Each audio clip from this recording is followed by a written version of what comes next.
you know, I took time off because of just like a hiatus because I was like, I've made it and got pretty successful and then kind of fell out of love with certain shit about this shit, but I was young, so I was like, you know what, let me give myself time to like grow and see who I am instead of just keep like, I'm not gonna just keep feeding people a version of me that I'm not even happy with, that I like, you know what I'm saying, I dug myself into like just doing a lot of shit the wrong way. Well, it seems like you're a completely different person than what you were, but now you're just dealing with the repercussions of probably your past, right? So yeah, that's just in a good way though. It is. That's the thing about doing it with God and putting God first and like trying to see shit and like have a heart that He would have, because it just makes it all beautiful. You know, I just want to live a life worth living, bro. I start living like what people tell you is worth living for, and then I just realized that shit wasn't making me happier, fulfilling me as a human being, and that's how I started to lose my spark and like, you know what I'm saying, become like unenthusiastic about all this shit. Was there something significant that clicked in for you to have that switch in your mindset? To make me like want to do better, or that showed me that I didn't like it? Both. To do better, I would say. Like, was there a real moment in your time of your life that made you think? It was a moment when I was living in I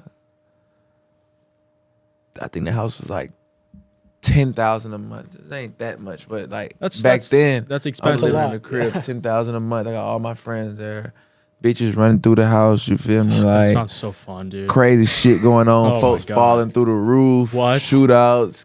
Killing like possums might be in the grass. Maybe not that fun. In the dumpster, I'm shooting the possums. It's just wild, free for all type shit. And then like one day I came back to my crib from like being out with my girl at the hotel, and then I came to my crib, bro, and I just felt like I felt it. It was like dark energy. It never would like register with me like as I was like doing all this fuck shit, like just like having fun and like you're not thinking about spending money. But then when I like when it was kind of getting burnt, you know what I'm saying? When it's like, I don't even like this shit. And then I came home one day, and then I don't never want to come back here again. Wow. And I didn't, so I packed up my shit, and I was like, everybody like gotta go. Everybody get their shit. Like, I'm leaving this spot. And then what was their reaction to that?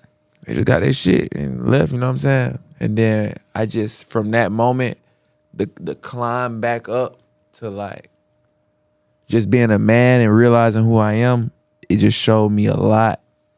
And halfway through, I got back into doing music, you know?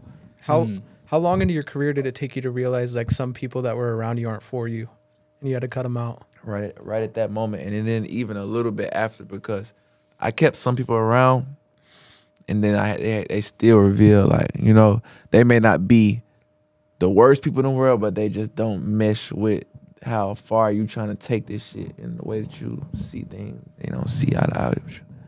Not gonna get you where you want to go. Can't get where you want to go with them. Like, I don't expect nobody to get me where I gotta go, but if you just so much weight that I'm not gonna make it. You know, if I gotta fly and I got wings and you don't, I can't even, feel me. And I can only carry my body weight. I can't take you with me.